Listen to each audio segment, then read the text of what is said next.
अस्सलाम वालेकुम नाज़रीन, खैर मकदम है आपका QNS में। मैं हूं आपका मेज़बान उबैद मलिक। जैसे आप सब लोग जानते हैं कि कुछ दिन पहले KS का रिज़ल्ट आया।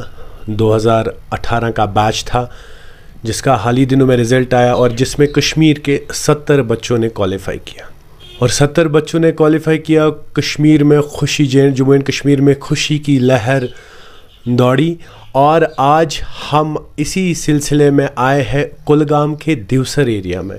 34th की रैंक है उनकी। दरअसल मे वनस रैंक KS मज आई 34 रैंक KS 18 मज।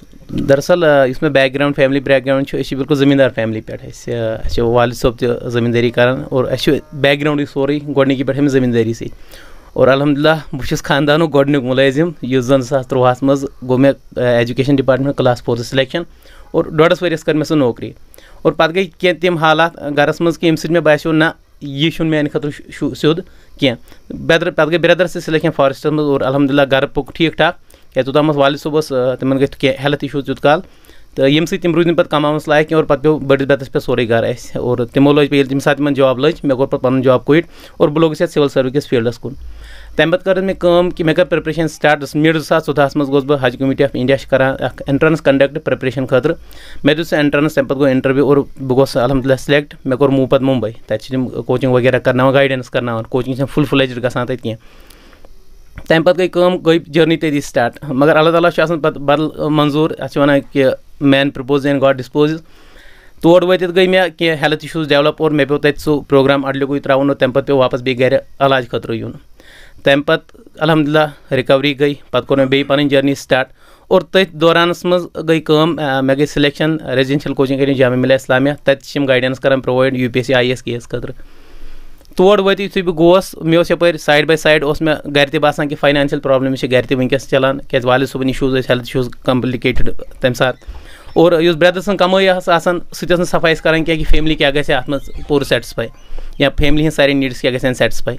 तम पे कर मे जामिया मिलिया इस्लामिया दित मे 5-6 रेत और तम पे योर साइड बाय साइड दित मे SSB एग्जाम और अल्हम्दुलिल्लाह 20 मज गई मे selection VLW village level worker district कोलगेमस मज और प्रेजेंटली मे अक्टूबर मज गए मे 4 वरी कंप्लीट रूरल डेवलपमेंट डिपार्टमेंट्स मज और साइड बाय साइड प्रिपरेशन जारी अल्हम्दुलिल्लाह जीरस अंदर लजम जिमिश लजम यम भी जर्नी मे बराबर बरकरार थो प्रिपरेशन थो मे बरकरार और अल्हम्दुलिल्लाह आज वुचन तम प्रिपरेशन नतीज कि आज अल्हम्दुलिल्लाह अमुक फ्रूट द्राव अमुक फल द्राव रैंक 73 मिले अल्हम्दुलिल्लाह। मैंने प्रिपरेशन स्टार्ट की थी कि तो मुझे UPSC का बड़ा शौक था, सिविल सर्विस में मैं जाऊंगा, लेकिन कुछ कंडीशन जैसा मैंने आपको बताया हेल्थ इश्यूज़ रहे। उसके बाद 2016 में जब मैं UPSC का प्रीलिम्स देने जा रहा था, बाइक पे हम 2 भाई जा रहे थे तो हमारा जो है टनल के अंदर एक्सीडेंट हुआ बाइक पे दोनों भाइयों का और उस वजह से मेरा क्या हुआ कि मैंने उसको घर वापस भेज दिया। मेरा सेंटर जम्मू में था तो मैंने क्या किया, मैंने सोचा अगर हम दोनों भाई घर आए होंगे, ज़ख्मी दोनों भाई थे, बड़े भाई की टांग में भी बड़ी गहरी चोट लगी थी, मेरी टांग भी पूरी छिली हुई थी, तो मैंने क्या किया अपने बड़े भाई को बोला कि आप घर जाओ, मैं यहाँ से खुद मैनेज कर लूँगा। और उसके बाद मैं जम्मू चला गया, GMC में एडमिट कराया अपने को। मेरा एक दोस्त था वहाँ पे,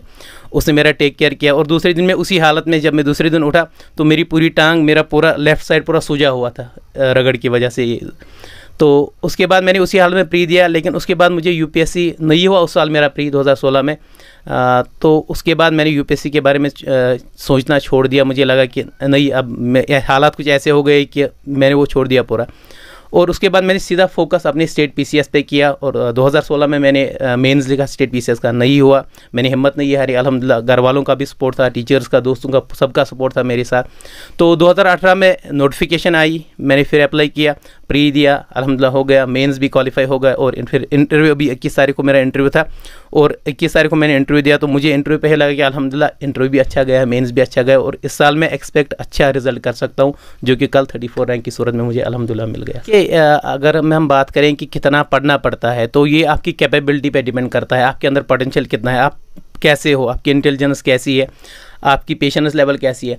अगर आप कंसिस्टेंसी के साथ 6-7 घंटे आराम से पढ़ सकते हो, लेकिन कंसिस्टेंसी के साथ हर दिन, ये नहीं कि आप एक दिन 18 घंटे पढ़ोगे, दूसरे दिन फिर 1 घंटा भी नहीं पढ़ोगे, वैसे नहीं।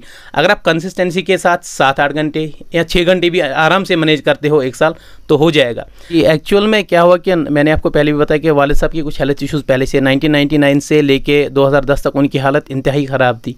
हमें ये उम्मीद नहीं थी शायद वो इस जो उनका हेल्थ की कंडीशन थी उसमें से उभर पाएंगे या नहीं, लेकिन अल्लाह का शुक्र है कि अल्हम्दुलिल्लाह उनकी कंडीशन में सुधार आ रहा है अभी भी और अल्हम्दुलिल्लाह, लेकिन वो अभी कमाने के लायक नहीं। मैंने पहले भी बताया कि सब हमारी फैमिली की जितनी भी जिम्मेदारी थी वो सब हमारे बड़े भाई पे शिफ्ट हुई। तो किस्सा दरअसल ये है कि जब वालिद साहब इलाज मुआवजे के लिए अस्पताल वगैरह जा रहे थे तो उन्हें दर की ठोकरें वहाँ पे खानी पड़ती थी। तो वो सब जब मैंने देखा, ऑब्जर्व किया कि क्या क्या हो रहा है, और फिर एक बार क्या हुआ कि मैं अपने वालिद साहब के साथ, छोटा था, मुझे याद नहीं कि 8वीं की 9वीं क्लास में मैं पढ़ता था, तो अपने वालिद साहब के साथ में एक हॉस्पिटल में था। मैंने देखा वहाँ पे कोई मेरे वालिद साहब की तरफ ध्यान ही नहीं दे रहा है। तो फिर अल्लाह का करना होता है कि वहाँ पे कोई ऑफिसर आए, मुझे नहीं पता था वो कौन है उस टाइम।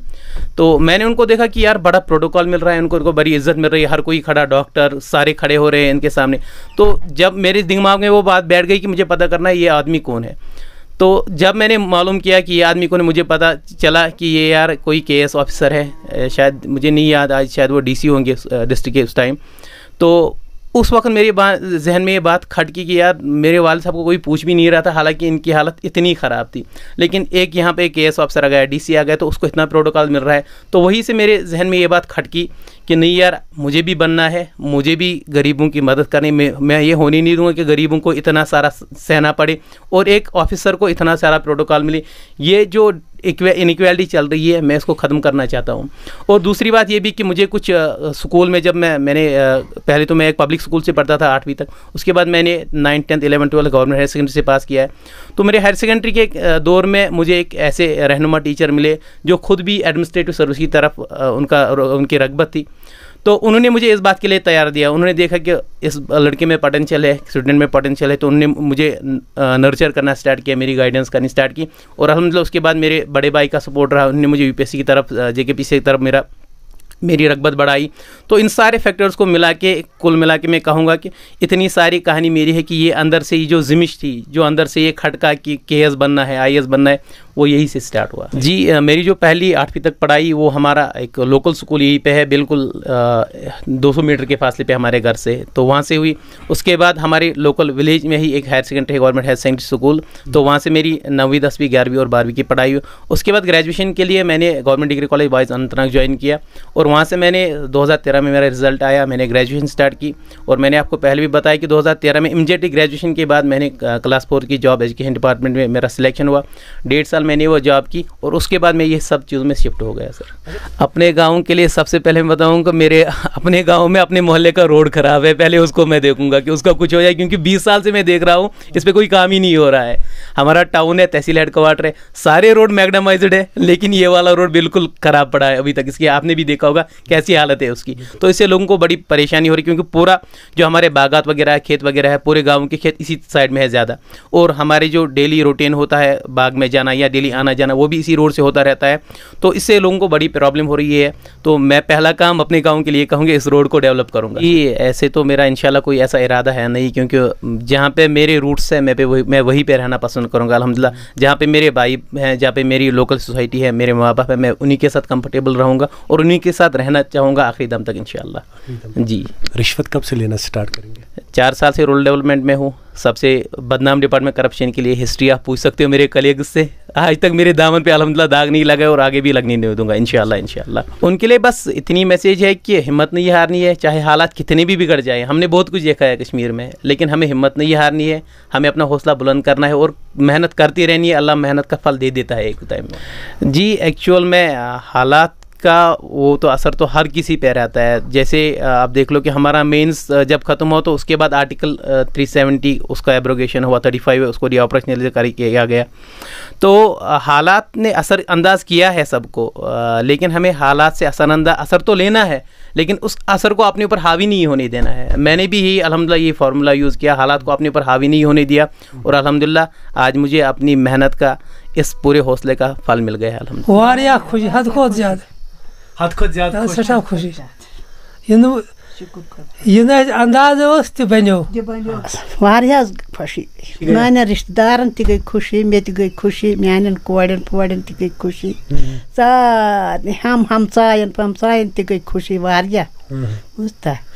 मगर मे हसा तुज वारिया सख्ती ये मे वसीम साहब पढ़नो, ये मे वसीम साहब बम मज सूज पढ़ने पत गो वो क्यों काला अमिस यह गो बेमार तथ बुझता, यह गो तत बेमार तो पत कर अम कोर फोन दोपन मे बन पढ़न तो यह सब बस येट तल कुन दित पढ़ान तो ये दवा सत्य अंजो ना मे कहें पत कर तो पे तीर 10-15 सुन तम तनित कोड़न सन वसा पन वसा सुन तम तनित बुझता मे क्या तो मे सन कनित तो मगर अमिस लोग बुझता हिम्मत हरम ना कह अवा इंशाअल्लाह रहमान वमे थो बराबर यह गस बन बोड़ अफसर बिल्कुल खुश शुमार अगर वनो तो तेल लगे वारिया काल दप थोड़ी अल्लाह ताला गो सारे बचन युथ बना युथ बच नेक तो साले बचे इथे पे गोसुक थोद इज्जत दिन प्रत कस मे खुशी ये मेहनत कर्मुत यह बचे वोत ओतनस नहीं वोन मे दोपक अस कर मेहनत वारिया क्या तो यह सा हाका बता खो तो मगर बचस दित तालीम सठा तो ये टेंट वेट हवम न क्या वह खेमा दोहे नाट गाड़ ति खेम न क्या तो मगर बच बनोयम बुझता इंशाअल्लाह रहमान यमन वोन मे दोपक तुह तह कर ये तुह तह यमिस कम ज्यादा गरीबी हिश आह बह पढ़ना बच मगर तमिस पन्निस नफ्सस कपड़ दस तन दस चन दस वारिया क्या सोचुन कमी कर तो बच बन तेल दपान यी खलकन मेहनत अगर इंसान कर बचस दी तालीम बच कर मेहनत मगर बच कर मेहनत वोल आसन नत ग लागे मोल रोपये सास लागे पगह ड्रग पग कर इस्तेमाल तो तित बच ग मे तन गि यी बच सर युथ वसीम सोब न जान सिगरेट न जान जार न जान गर नबर जब बेफजूल द्रोमुत